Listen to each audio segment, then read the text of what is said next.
ବାବୁଲି ବାବୁ କହୁଛି କେନ୍ଦ୍ରାପଡାରୁ ଆଶ୍ୱାସନ କହୁଛି। ଆଜ୍ଞା ବାବୁଲି ବାବୁ।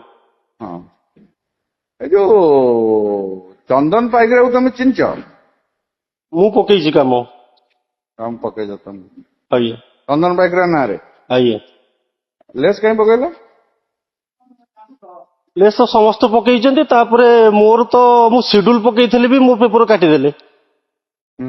କଣ ଆଜ୍ଞା ହେଲା କେନ୍ଦ୍ର ସିଡ୍ୟୁଲ ପକେଇଥିଲ ତମ ପେପର ଟାକୁ କାଟିଦେଲେ ବୋଲି ତମେ ଆଜ୍ଞା କଣ ଲେସ୍ ପକେଇବ ନା? ଆଜ୍ଞା। ସମସ୍ତେ ଲେସ୍ ପକେଇଛନ୍ତି ନା, ଆଁ ସମସ୍ତେ ତ ଲେସ୍ ପକେଇଛନ୍ତି। ସମସ୍ତେ କିଏ? ସମସ୍ତେ କିଏ ପକେଇଛନ୍ତି ମାନେ ଶିବପ୍ରସାଦ ପରିଡା ପକେଇଛନ୍ତି, ହଁ ଆପଣଙ୍କର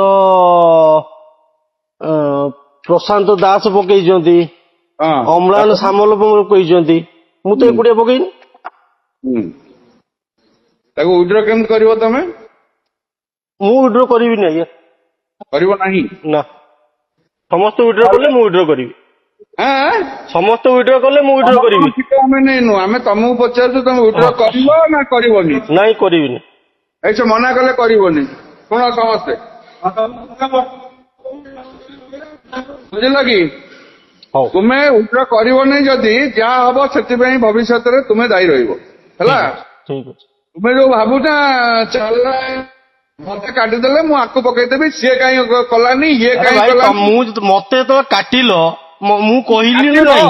ହଁ। କାଟିଲ ମାନେ କିଏ କାଟିଲା? କିଏ କାଟିଲ ମାନେ ତମେ ଆସୋସିଏସନ ଦେଇକି କାଟିଲ ମତେ। ପକଉଥିଲୁ ବା କାହିଁ ଲେସ୍ ପକଉଛି ମାନେ? ମୁଁ ସିଡ୍ୟୁଲ ପକେଇଥିଲି କି ସିଡ୍ୟୁଲ କଲେ କି ଆପଣ? କେନ୍ଦ୍ରାପଡାରେ